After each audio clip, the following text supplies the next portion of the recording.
साहबजादा हामिद रजा का कहना है कि अंबानी पीटीआई के साथ खड़े रहेंगे। पीटीआई कारकुनान पर जुल्म का सिलसिला जारी है।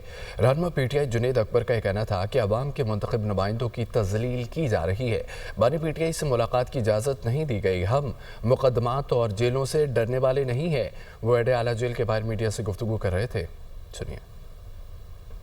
आज इस चीज़ के बावजूद के बड़े थ्रेट्स थे, फलाना बंदा गिरफ्तार हो जाएगा, फलाना बंदा गिरफ्तार हो जाएगा, लेकिन ये तमाम ऑनरेबल कोलीग्स जो हैं ये यहाँ पर खड़े हैं, जो कि इस बात का इजहार है कि हम इमरान खान साहब के साथ खड़े हैं, हम खड़े थे और हम खड़े रहेंगे। एक बात हम मजीद बावर करवा दें पंजाब की वजीर आला को भी और पंजाब के आईजी को भी कि हिसाब देना पड़ेगा। 3-4 महीने से हमें ये मुलाकात नहीं करने दे रहे। वो आवाम को यही मैसेज देने की कोशिश कर रहे हैं कि जो पार्लियामेंटेरियन जो लोगों के मुंतखब लोग हैं उसको यहाँ आके 2-2, 3-3 घंटे उसको खड़ा किया जाता है, उसकी तजलील की जाती है। ना हम जो है जेलों से डरने वाले, ना हम FIRों से डरने वाले।